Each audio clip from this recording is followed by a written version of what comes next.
Dans son infâme repère, un cruel cobra poursuit son plan diabolique de transformer la Terre en une immense poubelle remplie de déchets. Ce cobra se nomme Zéro Écolo. Alors, je suis ici pour te présenter mon 4e livre qui fait partie d'une série qui s'intitule « Les petits animaux ». Et le 4e livre fait suite à Bat-Poussin, Capitaine Poulet et Spider-Chameau et qui s'intitule « Wonder Lapin ». Dans cette série-là, il y a un méchant qui veut conquérir la Terre et qui veut la transformer en immense poubelle et qui s'appelle Zéro Écolo. C'est un cobra. Alors, les super-héros doivent l'en empêcher. Alors, c'est une série comme ça qui, à chaque titre, ils doivent l'empêcher, le méchant, d'acquérir des dés qui vont lui permettre de mettre en œuvre son plan diabolique. Bon, j'ai eu l'idée d'écrire la série Les petits animaux avec des super-héros parce que, bien sûr, on est dans une période où on entend parler de beaucoup de super-héros au cinéma, à la télé, etc. Alors, j'ai eu le goût de transformer ça, de faire un peu une parodie parce que dans un de mes livres, on connaît Spider-Man. Bien, moi, j'ai dit, bon, on va faire Spider-Chameau. Alors, j'ai décidé, à partir de ce nom-là, de transformer les noms de super-héros qu'on connaît et d'en faire une série un peu rigolote, bien sûr, mais avec un objectif, avec de l'action et des choses comme ça. Alors, c'est une série qui est drôle, bien sûr, mais qui a de l'action, un peu comme dans le type des livres ou des films de super-héros.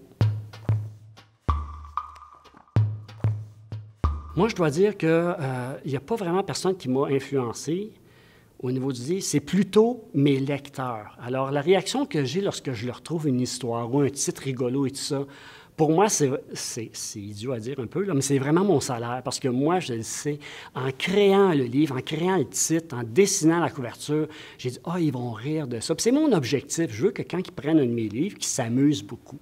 Alors, ceux qui m'inspirent, là, c'est vraiment les jeunes, et c'est souvent après que j'ai écrit le livre, bien sûr, mais naturellement, avec le contact que j'ai avec eux autres, bien, ça m'aide pour les livres futurs. Là.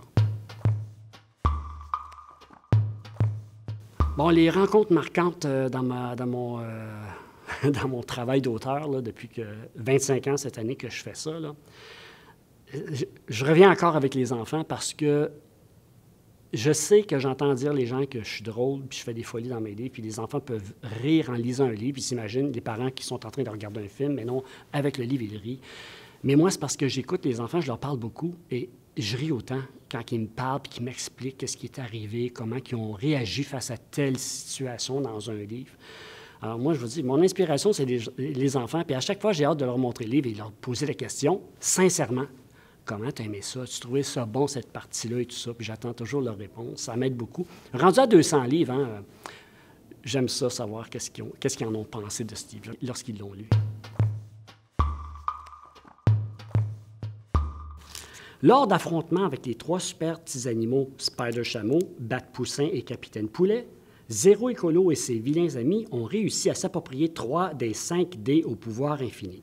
Le dé du destin, celui du chaos et celui de l'invisibilité. Lorsqu'il aura en sa possession les 2 autres, le dé de la téléportation et le dé de la force, il pourra mener à bien son plan diabolique de couvrir la Terre entière de détritus.